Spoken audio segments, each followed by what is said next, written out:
Bonjour Stéphane Simon. Bonjour Alexandre. Tu as produit un livre, Les derniers jours de Samuel Paty, qui a très bien marché aux éditions Plomb. Nous montrerons la couverture. Et surtout, plus récent, un documentaire qui va passer le 16 octobre à 21h, qui est passé, le 16 octobre à 21h, Les derniers jours de Samuel Paty, le combat de sa sœur pour la vérité. Où en est-on, allons droit au but, de cette affaire Paty, qui est assez ignoble et surtout dans cette banalisation du crime qu'on essaie au maximum de pousser.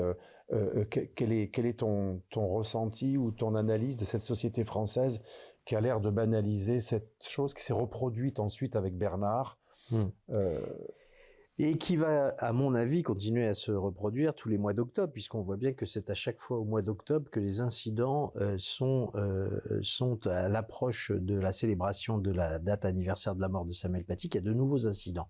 On en a vu à Tourcoing, en tout début du mois d'octobre, on a vu une élève voilée qui a refusé, qui a mis son voile et qui a giflé la professeure qui l'a molestée. Et donc, on voit qu'il y a des incidents à chaque fois au mois d'octobre. Dominique Bernard, c'est le 13 octobre. Tout ça n'est pas fortuit, contrairement à ce qu'on peut penser. Ils aiment la symbolique. Ils aiment la symbolique, absolument. Je dirais que en ce qui concerne Samuel Paty, on est au tout début du processus judiciaire, puisque le procès va ouvrir au début du mois de novembre, et ce sont les complices de Abdullah Kanzorov que l'on va juger, c'est-à-dire à la fois ses copains de quartier qui l'ont accompagné faire ses courses, entre guillemets, c'est-à-dire essayer de se fournir une arme, puis ne trouvant pas l'arme adéquate, ils se sont rabattus sur des couteaux, et puis sur des pistolets à air comprimé qui étaient là pour faire dissuasion. Et de l'autre côté, il y a aussi ceux qui ont mis le feu aux poudres sur les réseaux sociaux, c'est-à-dire Ibrahim Chnina et puis Sefrioui, Abdelhak Sefrioui, marocain radicalisé. Et n'oublions pas que monsieur Abdelhak Sefrioui, c'est aussi celui qui a ouvert l'antenne du Hamas en France. Oui. Président de l'association des imams de France, qui était une association bidon. Totalement bidon. C'est d'ailleurs comme ça qu'il se présente quand il va en compagnie de Ibrahim Chnina, le père de famille qui dit que sa fille a été stigmatisée, qu'il a fallu qu'elle sorte de la pièce parce que Samuel Paty a dû dire aux élèves de détourner le regard et leur a imposé de regarder des photos du prophète et aurait dit les musulmans vous pouvez sortir de la classe, et elle se serait sentie stigmatisée. Ben, ce père de famille, donc Brahim Chnina, il arrive avec ce faux représentant des imams de France et il demande à la principale de leur donner audience, séance tenante. Ils l'obtiendront d'ailleurs, ce qui est assez dingue. C'est-à-dire qu'ils obtiennent quasi tapis rouge quand ils arrivent comme ça à l'école, au collège du Bois d'Aulne. Mais donc ces gens-là vont être jugés, ainsi qu'une tierce personne dont on a un tout petit peu oublié le rôle, qui est pourtant fondamental entre les agitateurs sur les réseaux sociaux, donc ce père de famille et Abdullah Sefrioui, et puis l'assassin en tant que tel, donc Anzorov. Il y a une personne qui se fait appeler sur les réseaux sociaux Cicatrice Sucrée, et Cicatrice Sucrée, c'est elle qui va dire à Anzorov, elle va lui dire il ne sera pas puni, il ne sera pas sanctionné, Samuel Paty va passer à travers la possibilité d'une sanction, c'est absolument incroyable, indigne de la France, etc. Et à ce moment-là, Anzorov prendra la décision d'aller. Est-ce qu'on connaît l'identité de Cicatrice Sucrée ? Bien sûr. C'est quelqu'un qui a quel profil, quelle origine ? C'est une mère de famille convertie de Toulouse. Je dirais presque. Elle est très en contact avec toute la mouvance islamiste. Il y a quelque chose qui n'est pas clair. En revanche, est-ce que c'est un agent ou pas des services français. Ça reste très très opaque. Il y a beaucoup de rumeurs que je tiens à dire comme étant des rumeurs. Mais il y a beaucoup de rumeurs sur le fait qu'elle aurait pu donner. Elle est tellement aux confins de beaucoup de personnes, les anciens de l'assaut, de l'hypercachère. Elle sera. Elle aurait infiltré. Il est possible finalement qu'elle ait, d'une manière ou d'une autre, donné des informations au service. Je n'en sais rien. Je n'ai aucune preuve pour l'accabler. Ce dont je suis sûr, c'est qu'elle n'a pas été tellement accrochée dans le dossier. Elle est relativement... elle encourt des peines qui sont vraiment très très faibles. Mais l'examen de cette affaire au grand jour, comme ça, va permettre de savoir tout le détail, l'enchaînement terrible des faits. Néanmoins, il va y avoir, c'est pour ça que je parle du début simplement de la phase judiciaire, parce que là, on va, si vous voulez, juger les responsables ou les co-responsables immédiats de la mort de Samuel Paty. Mais il y a tout un arrière-plan qui ne sera étudié que devant le tribunal administratif. C'est la deuxième plainte, c'est la plainte qu'a déposée maître Karine Schex au nom de Michael Paty, qui là va consister à examiner précisément quelle est la part de responsabilité de la principale, des collègues, comment ils ont fait pour finalement non seulement ne pas être solidaires, mais pourquoi ils lâchent Samuel Paty, et surtout qu'est-ce qui se passe dans l'organigramme de l'éducation nationale pour que, on ne mette pas en œuvre ce qui aurait dû être fait, c'est-à-dire la protection d'un des fonctionnaires de la République qui est Samuel Paty. Il y a deux niveaux de responsabilité. Il y a à l'intérieur de l'éducation nationale. Moi, je sais que l'information remonte, ça c'est certain. Pour autant, est-ce que tout est fait ? Je ne serais pas catégorique. En revanche, du côté du ministère de l'Intérieur, ça c'est sûr qu'il y a eu d'énormes trous dans la raquette. On reviendra sur le profil d'Anzorov et de la fille qui a menti et qui n'a pris que du sursis. Mais quel a été le dysfonctionnement des services de renseignement français qui apparemment n'ont même pas demandé à ce professeur de rester chez lui, ce qui aurait pu lui sauver la vie. Bien sûr. Ça vient de quoi c'est du foutisme ou un dysfonctionnement volontaire c'est un petit peu plus compliqué que ça. Il faut rappeler quand même deux choses. La première, c'est que il y a ce qu'on appelle la protection rapprochée d'une personne quand elle est menacée, quand on sait qu'elle est menacée, ce qui est le cas de Samuel Paty. Je rappelle que le dimanche soir qui précède sa mort, le vendredi suivant, le dimanche soir, il écrit à la responsable de l'établissement, à tous ses collègues, et il dit « Je suis menacé par les islamistes locaux ». Donc lui-même n'a fait que regarder sur Internet ce qu'on dit de lui, les commentaires qui sont écrits, qui sont très haineux. Donc il se sait menacé. Eh bien, à ce moment-là, pour moins que ça, il arrive qu'on protège des journalistes, d'autres enseignants. A été beaucoup protégée. Exactement, et tant mieux d'ailleurs. Beaucoup moins menacée, mais elle a été protégée. Et tant mieux d'ailleurs. Il y a un favoritisme alors dans la République. Quand on est exposé médiatiquement, on est plus protégé que quand on est un petit prof de lycée. En tout cas, ça c'est sûr qu'à l'époque de Samuel Paty, on n'était pas immédiatement protégé. Vous avez remarqué quand même que depuis, ça a un peu évolué. Oui. C'est-à-dire que matriciellement, maintenant, dès qu'un professeur ou un proviseur est menacé, on débraye tout de suite une protection. Donc ça, de ce point de vue-là, ça a un peu changé. Alors après, ce qu'on aurait pu faire plus raisonnablement, c'est simplement faire en sorte que les policiers de la brigade territoriale des Yvelines, ils appellent Samuel Paty pour lui dire bon, dans quelques jours, c'est les vacances de la Toussaint, restez donc chez vous, allez voir vos parents. Circonstanciellement, on n'est pas très sûr du climat actuel. C'est peut-être bien que vous soyez... Et il se serait écoulé comme ça 15 jours. Et quand on sait rétrospectivement, quand on sait rétrospectivement que cet Abdullah Anzorov, ce Tchétchène qui va tuer Samuel Paty, c'est quelqu'un de très instable, qui veut absolument rentrer en djihad, mais 15 jours avant, il voulait faire son compte à un garçon qui a insulté une fille parce qu'elle est voilée, etc. Oui. Il voulait lui faire la peau, si j'ose dire. Donc il est à fond dans ce que j'appelle le djihadisme justicialiste. Exactement. C'est-à-dire qu'il a envie d'une cause et on sait, parce qu'il a échangé des courriers sur les réseaux sociaux, il échange des messages comme ça, qu'il veut rentrer absolument en djihad. Donc ce garçon, 15 jours plus tard, il serait peut-être passé à quelqu'un d'autre que Samuel Paty. La fièvre de l'école serait retombée. Et puis surtout, quand même, l'éducation nationale, et c'est là où il y a une faute à l'évidence, c'est que l'éducation nationale n'a pas rappelé pourquoi cette affaire est devenue virale? C'est juste parce qu'elle part d'un mensonge. La fille que l'on a appelée dans notre livre Zora, c'est pas son vrai prénom, mais Zora, eh bien, qu'est-ce qu'elle a fait, Zora? Elle a menti sur ce qui s'est passé.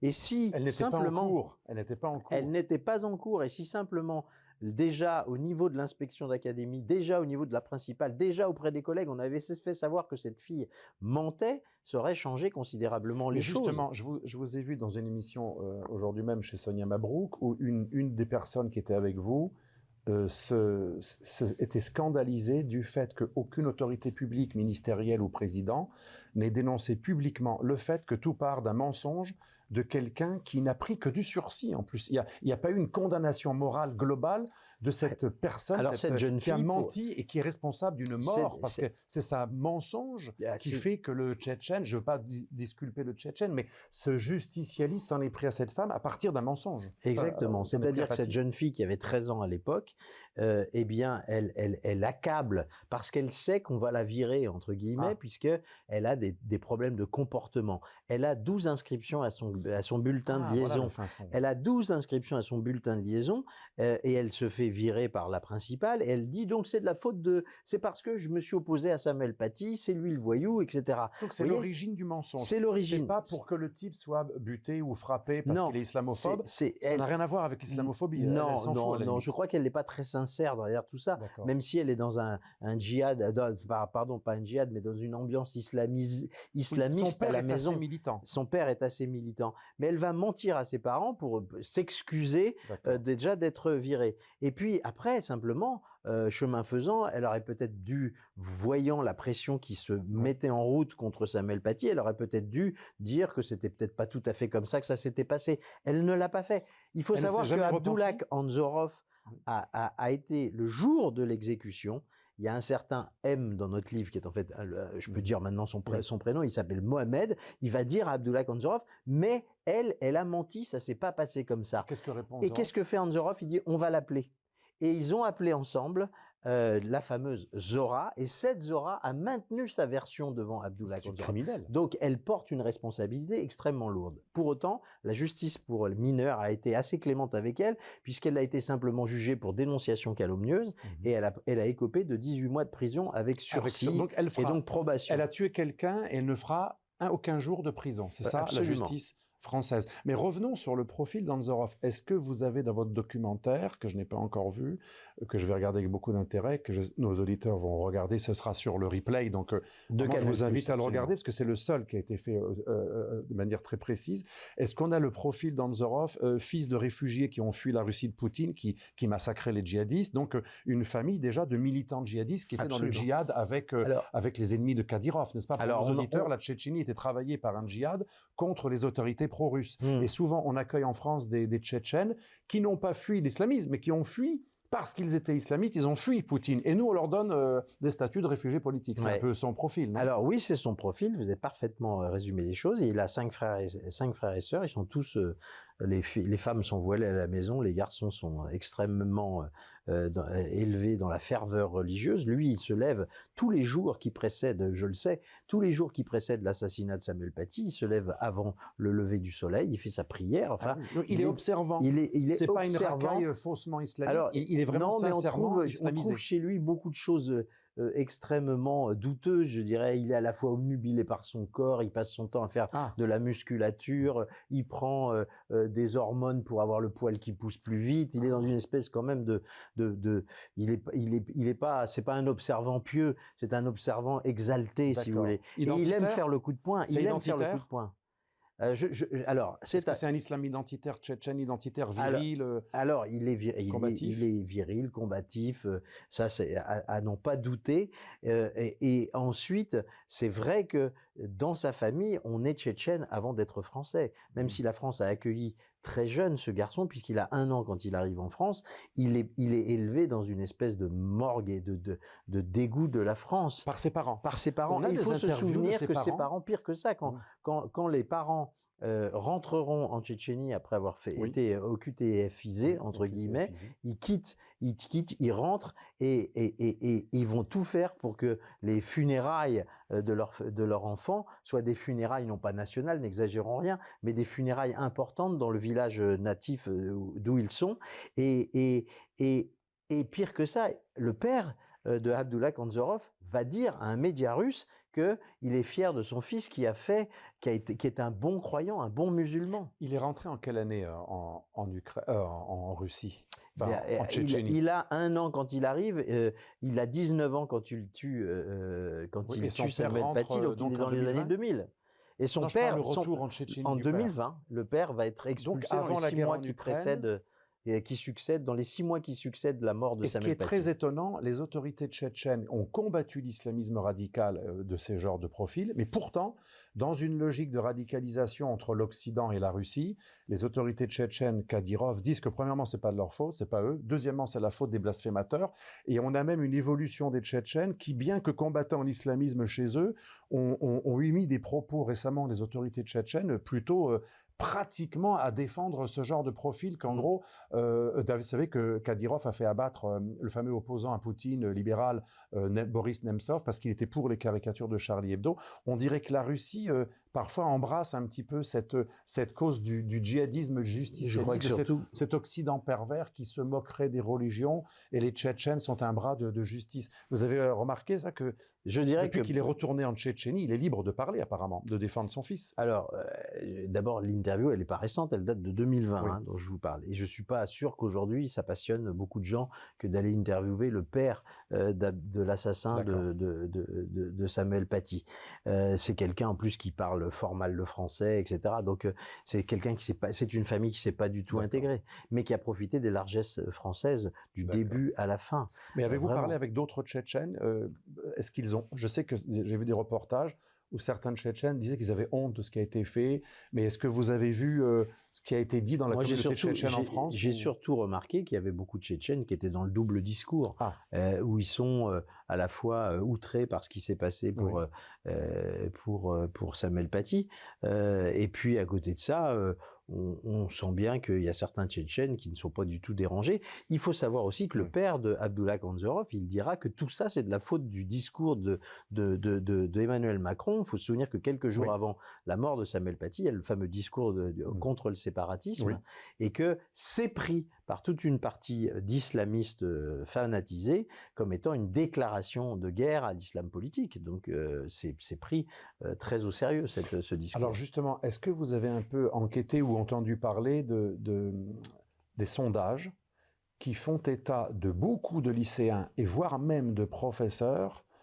quand ils sont de confession musulmane ou travaillés par cette propagande, qui trouvent des excuses? En gros, c'est pas très bien de tuer en pleine école, etc. Mais il est inconcevable qu'on laisse des gens se moquer de l'islam. Or, on les a cherchés, en gros. Ce qu'avait dit un jour l'avocat de la mosquée de Paris, ça m'avait étonné, qui pourtant se dit laïque et macroniste. Non, il avait dit, vous savez, que la jeune militante, lesbienne militante, qui avait été menacée de mort par les islamistes, qu'elle l'avait cherchée. Est-ce qu'on entend souvent des gens qui disent, comme cet avocat de la mosquée de Paris, en gros, elle l'a cherché. Les blasphémateurs cherchent, même si ça ne justifie pas. Il faut savoir que d'abord, récemment, il y a eu la fameuse minute de silence et d'hommage à Samuel Paty, à Dominique Bernard. Il faut savoir qu'il y a dans énormément d'établissements en France, cette minute silencieuse n'a pas été observée. Il y a beaucoup d'enseignants qui ont fait valoir leur liberté pédagogique, et leur liberté pédagogique, ça a été de dire: on nous demande d'organiser une minute du silence, c'est pas vraiment encadré, nous on la fera pas. Et ils la font pas souvent pour 2 raisons. Et la première, il y a ceux qui n'ont pas envie d'aller au-devant des emmerdes, c'est les fameux pas de vague, c'est la peur. Mais il y a aussi ceux qui sont radicalement convaincus aujourd'hui qu'il faut changer la matrice et que aujourd'hui il faut inclure davantage, il faut être plus inclusif, et donc il faut inclure. C'est pas grave que les femmes viennent voiler à l'école, c'est pas grave que les jeunes femmes viennent voiler, c'est pas si grave, et il faut arrêter d'être avec une laïcité qui serait devenue une arme de guerre anti-musulmane. C'est ceux qui veulent faire croire que tous ceux qui sont laïcs sont islamophobes, ce qui est absolument dérisoire donc et ça veut dire stupide. qu'ils veulent minimiser l'acte djihadiste. En gros, ce serait, c'est pas bien, mais on l'aurait cherché. C'est-à-dire qu'on aurait un petit peu en les provoqué écoutant, et il y a beaucoup de collègues de Samuel Paty qui étaient dans cette matrice-là, c'est ce que fait Samuel Paty, c'est-à-dire montrer des caricatures, c'est une forme de provocation, c'est quelque chose qui va heurter, et donc à partir du moment où ça heurte, il faut éviter. Mais si on avait écouté ces gens-là depuis la nuit des temps, on n'aurait jamais progressé dans la connaissance de soi-même. Les platistes qui pensaient le monde horizontal auraient été absolument scandalisés par les découvertes de Galilée, et tout est comme ça. Les créationnistes auraient trouvé et demandé l'élimination, l'éradication de Darwin aussi, la théorie de l'évolution. Tout est, en fait, ces gens-là sont plutôt obsédés par l'idée que le mieux pour l'école, c'est de ne rien dire et de ne rien faire. Or, au contraire, il faut cesser, je crois, ces politiques d'hommage perpétuelles où on va avec des bouquets de fleurs, des nounours et des peluches et allumer des bougies et dire oui, voilà, ils n'auront pas notre haine, etc. Je pense qu'au contraire, c'est le discours de fermeté qui paye davantage. On le voit dans l'abaya, quand il y a une directive ministérielle qui dit stop à l'abaya, eh ben, on s'aperçoit qu'il y a moins d'abaya à l'école au bout d'un certain temps.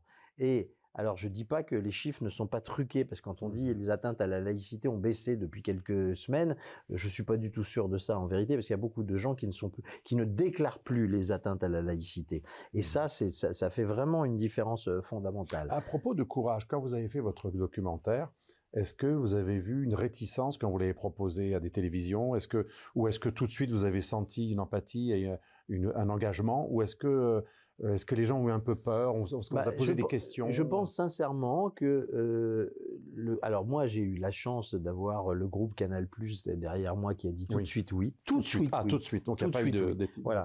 Je ne suis pas certain que d'autres groupes de télévision, pour des raisons différentes, les chaînes commerciales peuvent trouver que le sujet est un peu dur, un peu difficile et pas très familial finalement pour un horaire de grande écoute.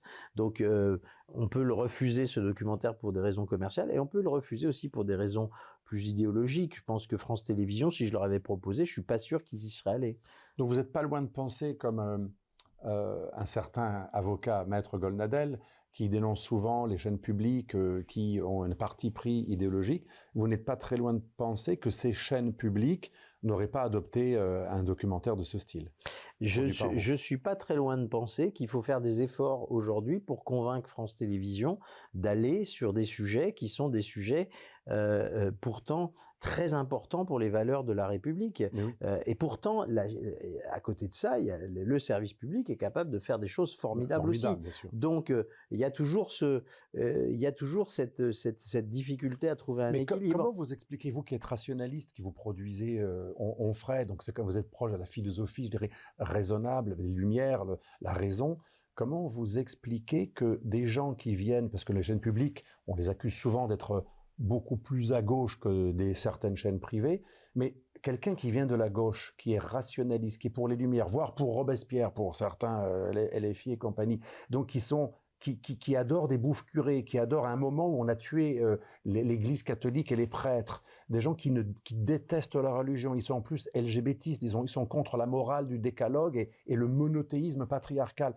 Comment vous expliquez que des gens qui seraient les premiers à être zigouillés, vous savez que Daesh a fait des sélections, dans une revue de Daesh maudissant la France, Daesh a mis la hiérarchie des ennemis. Le pire, c'est le athée et le polythéiste, et le chrétien, c'est le moins pire parmi les infidèles. Il peut être sauvegardé. Je crois que les gens Comment vous expliquez ce paradoxe? Parce que je crois les premiers à être zigouillés. Vous savez qu'il suffit d'écouter LFI pour voir qu'ils n'y connaissent pas grand-chose sur les questions qui concernent par exemple le Moyen-Orient. On voit, il y a énormément de députés LFI qui nous expliquent qu'Israël est un régime génocidaire, etc. On peut reprocher plein de choses à Benyamin Netanyahou, mais on ne va pas dire qu'Israël est un régime génocidaire. C'est aberrant de dire ça. Avant, ils nous expliquaient que c'était un régime régime d'apartheid. Là aussi, c'est faire une grande insulte aux Africains du Sud. En vérité, il y a beaucoup de méconnaissance, il y a beaucoup d'inculture chez ces gens-là qui ne travaillent pas, et qui se contentent de stigmatiser les uns les autres et de faire une politique électoraliste, donc d'aller draguer les quartiers. Mais vous croyez vraiment avec que de l'antisémitisme de base, avec des renonciations sur la vie religieuse, c'est-à-dire on voit bien que ces gens-là continuent à bouffer du curé parce qu'on risque rien, mais en revanche ils sont les premiers à passer l'aspirateur sur le tapis de prière, si vous voyez ce que je veux dire. Croyez-vous vraiment qu'une Castet, une Marion Aubry ou plus cultivé, un Mélenchon peuvent ignorer que la charia prévoit l'assassinat du blasphémateur? Donc des gens que ces mélenchonistes apprécient, ils aiment les blasphémateurs, ils aiment Robespierre, ils aiment Marat et Voltaire qui voulaient tuer l'infâme. Moi je pense qu'il y a deux niveaux. Peuvent ignorer. Il y a deux niveaux à la France insoumise. Il y a le niveau des ignorants, ça il y en a un paquet. On a encore entendu Manon Aubry il y a peu de temps répondre totalement à côté. On lui parle des atteintes de l'islamisme dans l'école publique. Elle répond c'est l'obscurantisme dans l'école privée. C'est aberrant de répondre à côté à ce point. Enfin, c'est volontaire, vous l'avez compris. C'est un choix pour avoir les banlieues, non ? C'est un choix pour avoir les banlieues. Et puis, oui, il y a le choix du stratège en chef, qui est Jean-Luc Mélenchon, qui lui pense qu'il accédera grâce au quartier, au pouvoir à un moment ou à un autre, et que comme il sera en face de Marine Le Pen, il gagnera. C'est son dernier pari. Pour moi, c'est un pari absolument suicidaire quand on vient de son parcours. C'est quelqu'un qui est habité par les idées autrefois robespierristes, etc. Il était anti-voile d'ailleurs. Anti-voile, on se souvient qu'il a été anti-voile. En fait, il est aujourd'hui le contraire de ce qu'il a été. Ça doit être assez dur à vivre, même quand on s'appelle Jean-Luc Mélenchon, de penser à tous les renoncements auxquels il a dû souscrire pour simplement se maintenir dans la vie politique en France. Je ne sais pas si vous vous rappelez, un jour, tu m'as invité dans une émission Les Grandes Questions avec Franz-Olivier Gisbert, et j'étais face à Mélenchon, et on pose la question, il a fait comme Aubry, mais un peu plus cultivé, sur l'islamisme, et j'étais stupéfait, j'ai pas compris, on lui parle vraiment de l'islamisme, et il répond pendant une demi-heure sur l'Église catholique et l'obscurantisme chrétien. On a le droit d'en parler, mais il y a quelque chose qui est insupportable dans ce niveau de rhétorique, c'est qu'il ne faut pas essentialiser à chaque fois. Il ne faut pas essentialiser d'abord des fidèles. Il y a différentes manières de pratiquer sa foi. Donc déjà, essentialiser tous les musulmans, c'est idiot. Absolument. Essentialiser tous les chrétiens, c'est idiot, etc. Dans le mal comme dans le bien, d'ailleurs. Dans le mal comme dans le bien. Quand on voit ce qu'est le nombre de chrétiens à travers le monde, qui sont chrétiens, qui sont catholiques, qui sont protestants, tout ça c'est la même famille, mais c'est une famille extrêmement ramifiée. Donc ça n'a aucun sens d'essentialiser. Et puis par ailleurs, essentialiser toutes les religions, c'est-à-dire elles fonctionnent toutes de la même façon, elles se valent toutes, etc. C'est encore plus stupide, c'est méconnaissant. C'est même méprisant parce que l'islam est très fier, il a raison, de sa spécificité. Le judaïsme est fier de sa spécificité. Cet argument des trois religions abrahamiques, vous n'y croyez absolument pas? Non, je pense que alors il y a deux choses. D'une part, il y a dans ces religions frères ennemis le fait qu'elles soient ennemies, mais il y a aussi le fait qu'elles soient frères. Il y a évidemment des traits communs, mais il y a des interprétations qui ont complètement amené à évoluer les sociétés différemment. Et aujourd'hui, se dire que tous les musulmans, finalement, c'est exactement pareil que la pratique musulmane est exactement la même que la pratique juive orthodoxe, ça n'a aucun sens tout ça, aucun sens. Donc vous êtes plus Gilles Kepel qu'Olivier Roy, le fameux débat, l'un qui dit qu'il y a quelque chose dans l'islam qui peut créer l'islamisme, et l'autre qui dit que l'islamisme n'est qu'une radicalisation superficielle d'une radicalité, une islamisation d'une radicalité qui n'a rien à voir avec l'islam. Moi, il se trouve que je vis en France, je travaille en France avec des musulmans dans ma société, ils n'ont pas du tout la même pratique les uns les autres, et puis je connais des musulmans qui boivent de l'alcool, qui sont extrêmement intégrés dans la société française, et qui en ont marre qu'on les renvoie à l'image d'Abdullah Kanzorov. Vous n'êtes pas du tout pessimiste, ça c'est intéressant. Non, moi je pense que le vrai problème, c'est que je crois que le vrai problème, c'est que la société française aujourd'hui, elle ne elle ne revendique pas assez ses valeurs, elle n'est pas assez fière d'elle-même, donc elle donne peu de désir chez les nouveaux arrivants. Et donc, si les nouveaux arrivants restent ce qu'ils sont, avec l'identité avec laquelle ils arrivent, c'est souvent parce qu'on leur fait pas envie, on les fait pas bander, c'est ça le problème principal. On a complètement abandonné, en plus notre logiciel assimilationniste, c'est-à-dire on prend les gens qui arrivent et on en fait des petits Français. Aujourd'hui, on leur dit venez comme vous êtes, ne faites aucun effort, et puis vous finirez par avoir un bout de papier qui a la nationalité française. C'est dommage. Que réponds-tu à des musulmans? Moi, j'ai des élèves musulmans, j'aime beaucoup parler avec eux et j'ai de l'empathie. Je suis pas dans le jugement. Hein. Et certains me disent très sincèrement, moi, je ne suis pas pour le djihadisme, je ne suis pas pour la violence, je ne suis pas pour tout ça. Mais je n'ai pas envie d'avoir à choisir entre la République et le Coran.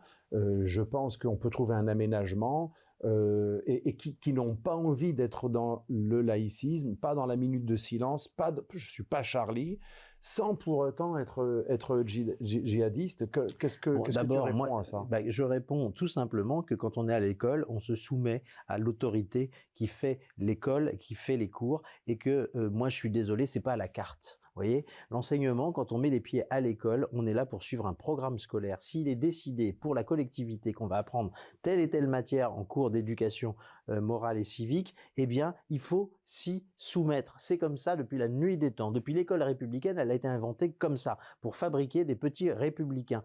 Et si ça ne plaît pas, eh ben, il ne faut pas mettre ses enfants dans le public. Il faut mettre ses enfants dans des écoles coraniques, dans des écoles privées sous licence et qui seront moins, on va dire, moins islamisées que les écoles coraniques. Mais on est quand même libre d'un certain nombre des écoles sous contrat.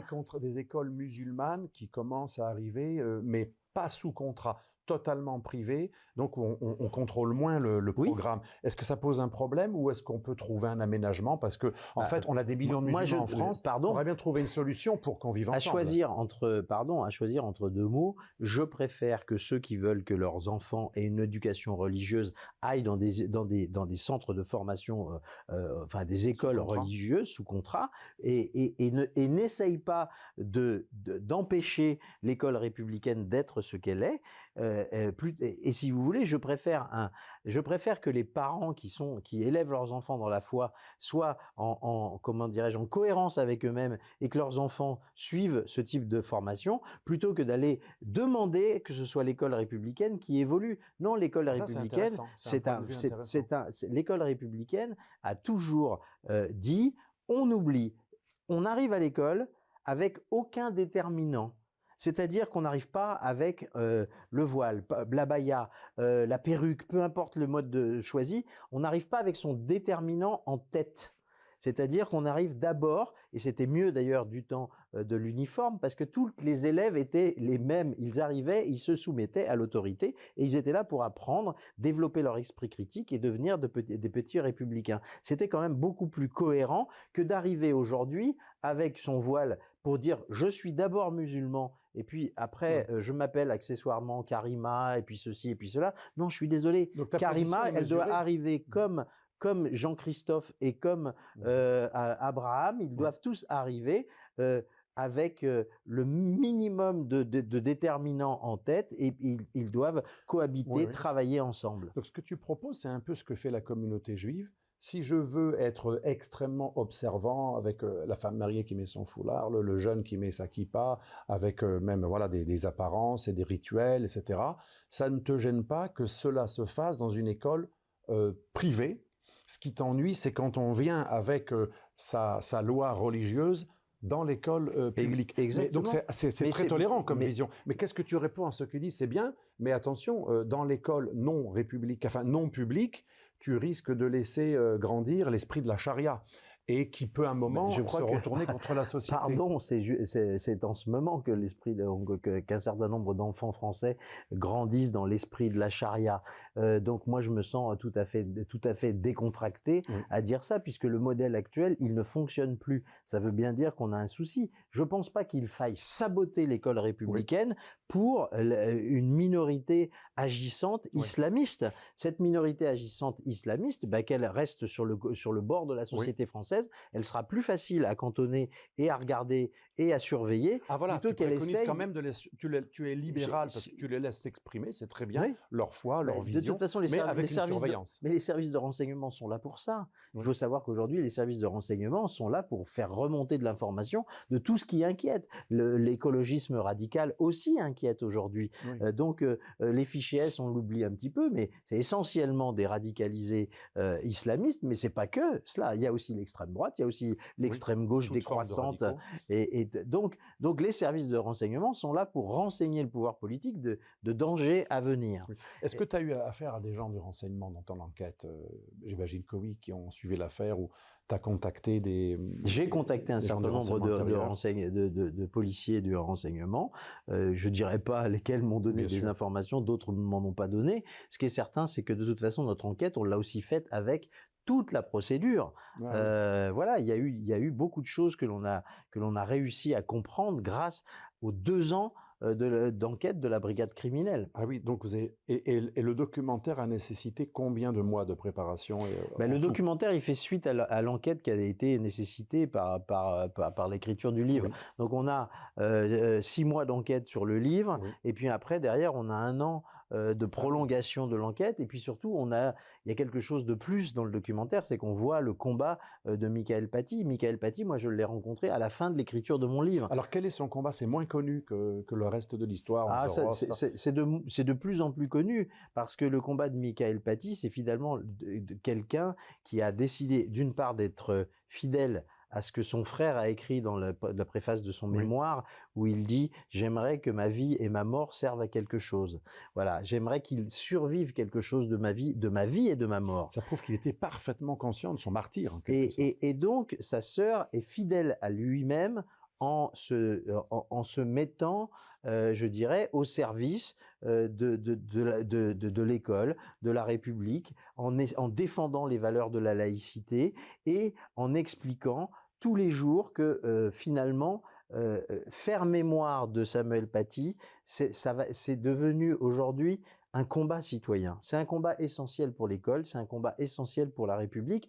Et cette femme, donc, est en train de faire de la catastrophe, de la tragédie qu'a subi son frère, un combat qu'il y a de plus noble. Vous voyez, et c'est en ça qu'il faut jamais désespérer du genre humain, c'est-à-dire que avec beaucoup de détermination, elle va faire quelque chose de cette tragédie collective que l'on a vécue avec la mort de Samuel Paty.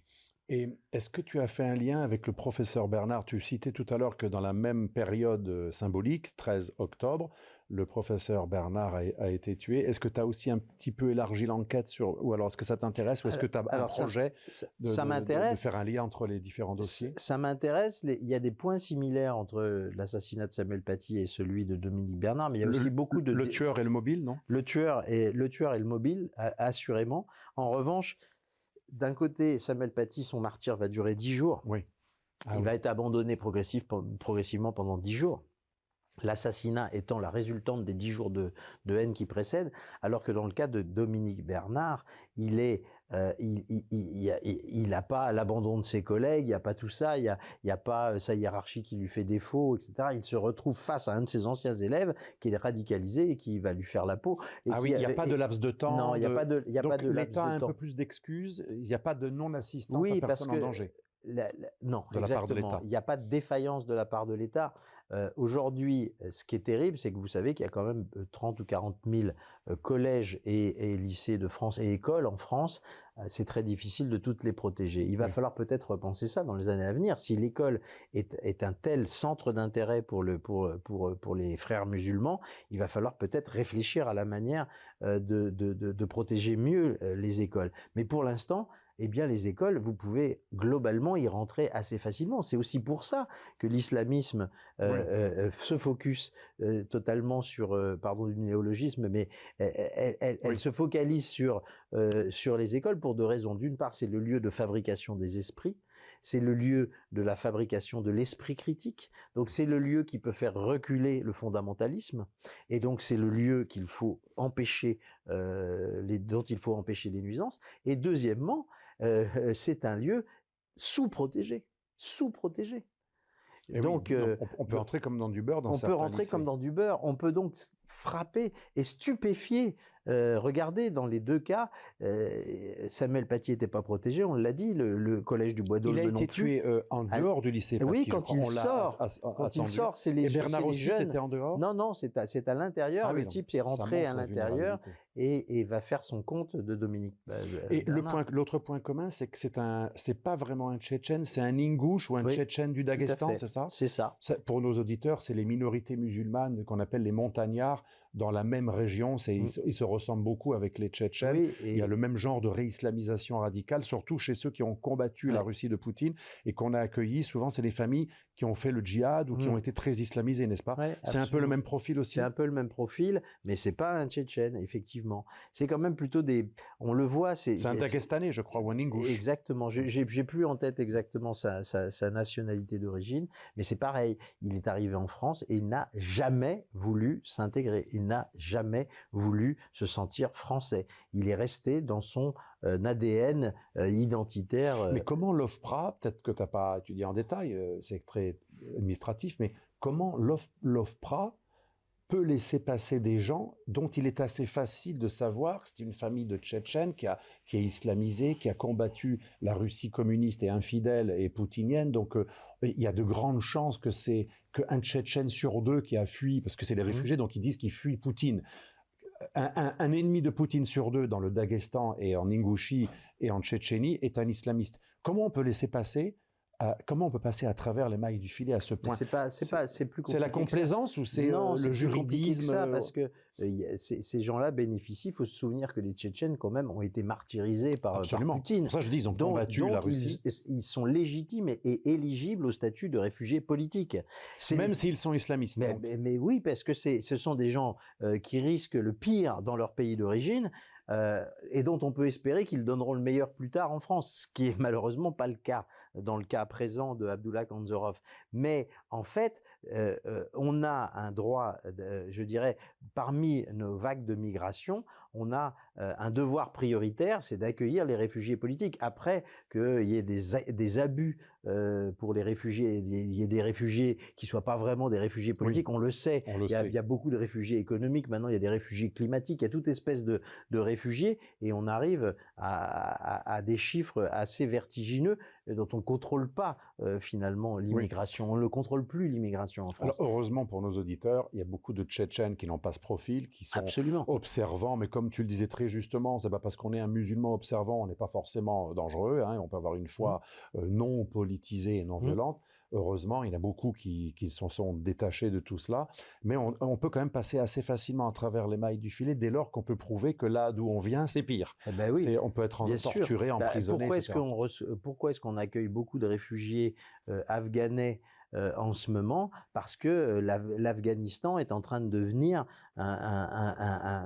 est redevenu un pays qui persécute les homosexuels, qui persécute les femmes, qui persécute beaucoup de gens.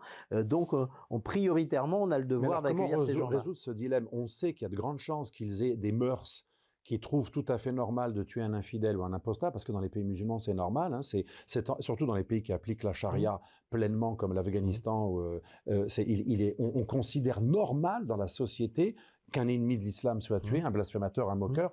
Comment on fait pour faire la part des choses? Il va probablement être d'accord avec ce qu'il y a de pire dans la charia, enfin pire pour nous, hein, c'est bien pour les islamistes, mais comme il est persécuté chez lui, donc on est condamné par notre droit de l'hommisme et notre juridisme à accepter des gens qui détestent nos valeurs. Comment on résout ce dilemme? On est condamné à rien, mais il faut être raisonnable en tout, je dirais. C'est-à-dire que plutôt que de se dire on va faire des quotas que sur des critères économiques, etc. Moi, je suis d'avis, pour retrouver la maîtrise de l'immigration, de commencer le raisonnement à l'envers. C'est-à-dire aujourd'hui de dire on est capable d'encadrer et d'assimiler combien de personnes par an.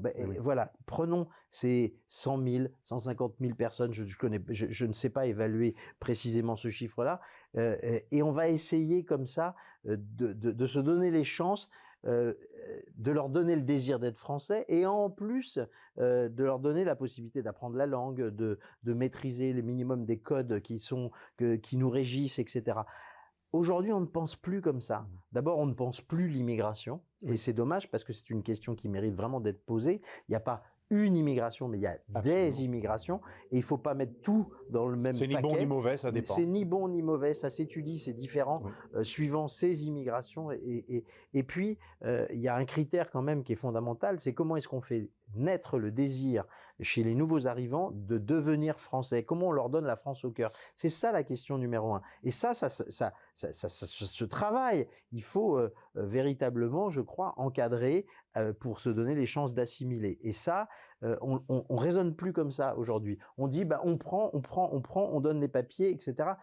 Non, malheureusement, ça c'est la pire, à mon avis, manière d'appréhender les choses. Tu nous apportes une très belle conclusion. Finalement, ça veut dire que c'est pas de la faute des islamistes qui se passe.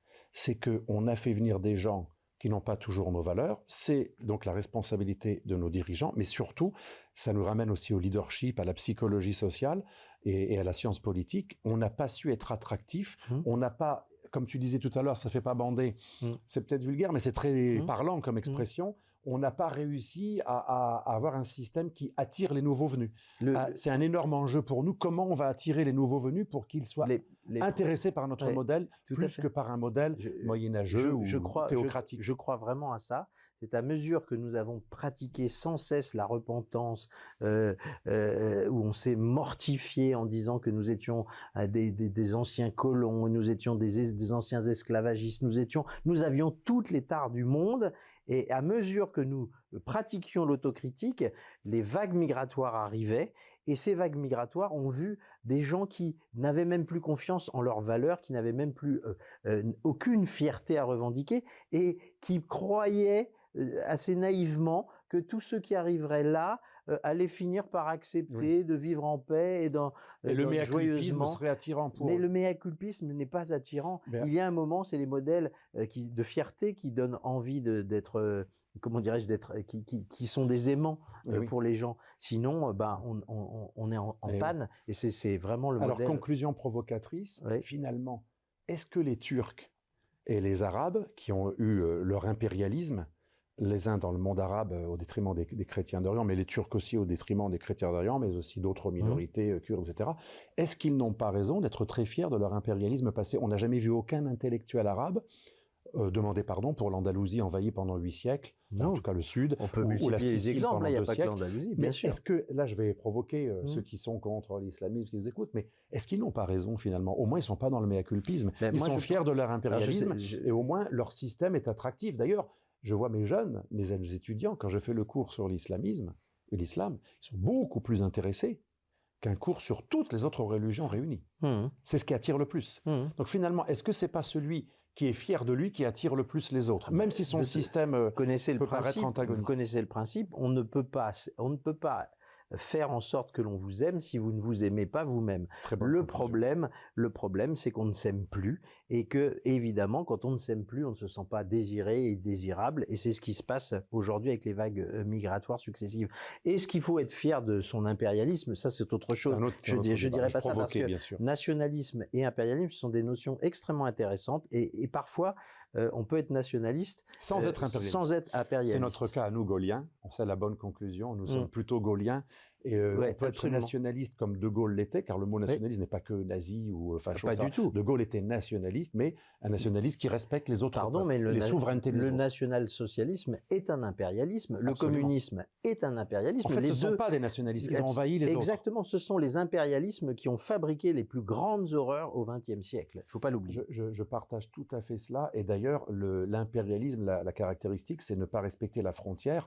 Or, le vrai souverainiste est très fier de la frontière, il ne veut pas franchir la frontière. Et puis le vrai souverainiste veut vivre en paix avec ses voisins, mais respecte tellement son voisin qu'il ne se mêle pas des affaires de son voisin. Alors selon ta définition, la Russie est devenue impérialiste, elle n'est plus nationaliste. Je pense que la Russie est devenue impérialiste et qu'aujourd'hui, elle affronte un autre impérialisme qui est l'impérialisme de l'Union européenne, qui est un impérialisme qui ne veut pas montrer son vrai visage. Mais pardon, quand quand on demande l'adhésion de plus en plus de pays anciennement soviétiques et qu'on les attire à soi et qu'on est prêt à les intégrer. C'est un empiètement. C'est un empiètement. Donc l'impérialisme américain aussi, qui veut étendre l'OTAN partout. On voit bien que les situations de guerre sont des situations d'affrontement entre des impérialismes. Aujourd'hui, le drame, c'est l'impérialisme américain, l'impérialisme russe et l'impérialisme iranien aussi, turc.